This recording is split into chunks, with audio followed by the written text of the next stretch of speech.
Oh. Well, hopefully this is the end of it, guys. Right now it's 51-40. We just scored Sermon. Oh. Now we have another penalty. 2 minutes and 51 seconds to go. It's probably on Oklahoma, just like everything else has been. We don't have to do it. There's no need. Looks like it's something on the offensive line again.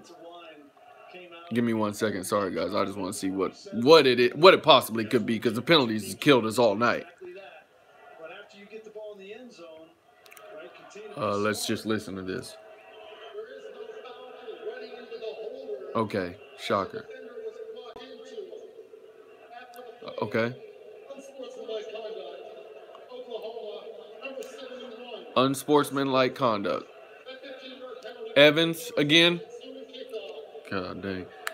Lincoln Riley, we got to get control of the locker room and these players, because these penalties, we look like the freaking Oakland Raiders with all these goddamn penalties. Mind-blowing to me on how many penalties, unnecessary, undisciplined penalties, just ridiculous. Retaliation, whatever, the holding, just nonsense. Nonsense. We don't need it. I'm not going to try to sound like a broken record tonight, because everyone else is going to beat up on this defense, and God knows I want to. The only thing I am going to say about this defense is, why in the world Parnell Motley was not on that same bus ride out of Norman with Mike Stoops when he was let go. I don't give a frick who we put in there. Trey Norwood, sorry, or Trey Brown. I don't care if we got a safety. I'll take an injured Buki over Parnell Motley at this point in time. And it's like a love-hate relationship with everybody else, because he'll make this big play towards the end of the game, but get destroyed the whole entire game, and it seems like everybody forgets how many blown coverages there were. That's all I'm going to say about the defense. We know that the defense has got to get better. The only thing that I could say that looked good was the second half. The first half was atrocious on both sides of the ball.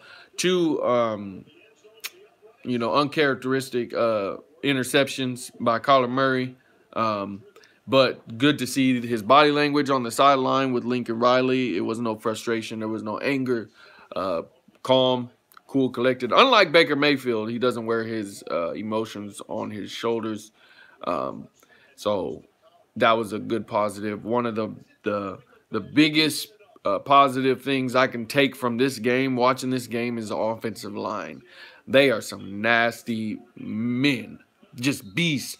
I mean, they were blowing people up off the line, holes just wide open. They couldn't be stopped the entire night. A lot of the plays that I was watching them just finish all the way through, probably a little bit more than they should, a little extracurricular going on the ground. I love it. I love it. Them boys are nasty and they're physical. So it gives me hope that if we were to play an Alabama, a Clemson, a Michigan, any of those teams with those awesome defenses, that we would be able to hold our own. Defensively, if we play a high-powered offense like a Clemson, I wouldn't say Michigan's a high-powered. Alabama is. Tua is very accurate. I watched a little bit of their game today, and he's very accurate. Of all the games that I've watched him play, I mean, he's one of the most accurate quarterbacks in college football right now. I would say a notch better than Kyler Murray, and that has to do with experience as well. I don't know what else to say, guys. It was a great game to watch if you like a lot of offense. Ruffin's going to have to go back to the drawing board.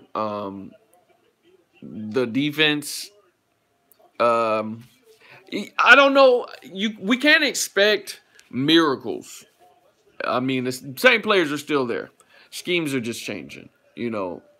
Personnel is pretty much the same, other than the addition of seeing Ronnie Perkins come out there, who I love. schemes are a little bit different. Didn't see a whole lot of blitzing up until the second half, third quarter, pretty much. Towards the end of the second quarter is when you started to see it. Third quarter, and there's another sack right there. Good job, boys. Bledsoe started playing second half once again. Defensive line. I would say that our secondary is what is our weakest link, but our defensive line, with Neville Gallimore, with Bledsoe, with all the players that we have, all the studs that we have up there, for them not to get any pressure, for them not to get any push, Overton, all of them, I don't understand it. I don't know why, especially playing a team like that with that air raid, why we're not able to get more pressure. But I would like to see that. I would like to see that hopefully next week. There was a few other things that I needed to say. I have to run, so I'm not going to be able to talk that long. God, what else did I want to talk about? Sorry, guys, I'm a little bit distracted. I just want to see us finish the game. It looks like he's at the 1-yard line. Anyways, guys, sorry. I couldn't think of everything that I wanted to talk about. Yeah, it looks like it's at the 1-yard line. Defense has got to do better at the end of the day. Parnell Motley has got to get off the field. We've got to draw up some more blitzes. Offense was excellent. Love Kyler Murray. I don't know, you guys. It's one of those games where your weakness is exposed. Now we are playing the second best offense in the Big 12.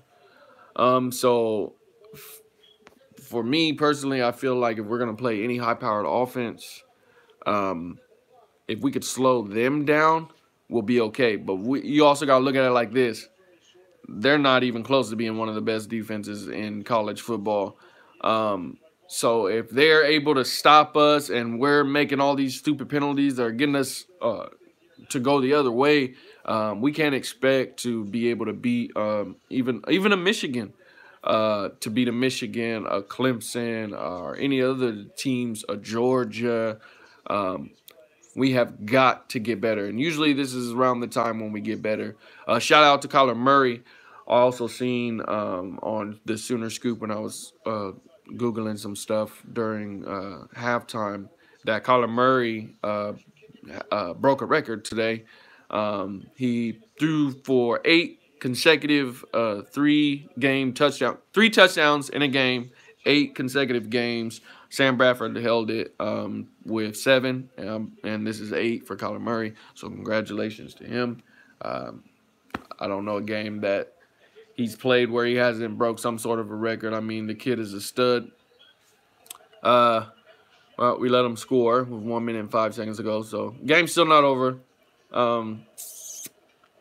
But I'm excited. I'm still excited. I'm still looking forward to what's to come. You know, we obviously clearly have to run the table. Texas took an L today, so that helps. It looks like this West Virginia game is gonna be a dogfight. It's gonna be definitely one of the games that College Game Day should be considering to come to, because it's gonna be hype. Hopefully, our boys on defense. One more thing about the defense. Why in the world? I mean, I know it's Parnell Motley, and also there was another one, safety Parker, dropped an interception as well.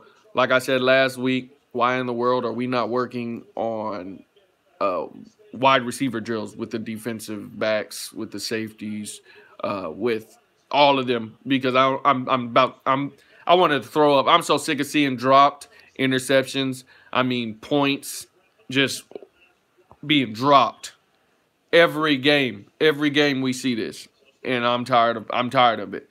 Like I said, we need to work on our hands. We need to do a lot more hands drills, because that's pathetic. Oh yeah, and Robert Barnes, the 100-yard interception return on the 2-point conversion. that was awesome. I think I lost my voice over that play. Hold on, I want to see what happens here. Robert Barnes. Speaking of Robert Barnes, knocked it down. Good play. Good play. Good play. All right, you guys, I got to get out of here. I got to run. Not used to these late games at all. I don't know about you guys. I'm not used to these late games at all. I'm exhausted.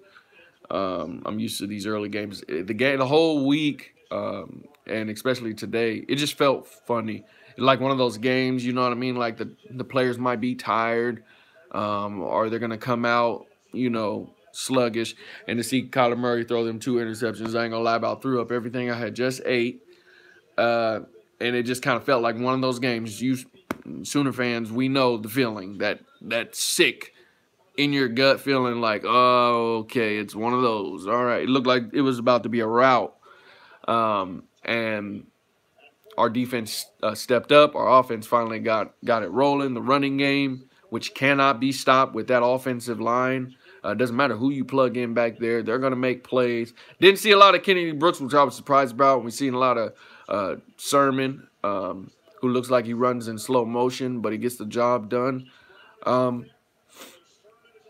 Let's see how this onside kick goes. Ooh, out of bounds. So it's our ball, right? Should be our ball. Anyways, gotta run, you guys. Boomer Sooner. Next week should be a great game as well, because it's Sooner football. I want to show you guys this new flag I got put in the man cave real quick.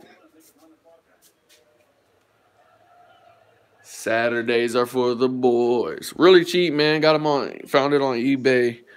Put it in the man cave. I think I paid like $13 or something like that. It's a cool little addition to the man cave. Y'all already know. Who've been sticking with me, you'd already know what the whole cave looks like. Anyways, I forgot everything I want to talk about. I can't see what everybody's saying. But great game. Next week, I'll be back. Post video. And we'll talk a little bit more about Oklahoma Sooners football. Sorry, I don't have my notes or anything. I just didn't have time, and this game ran a lot later than I believed it would be. So, Boomer Sooner, y'all. I'm out.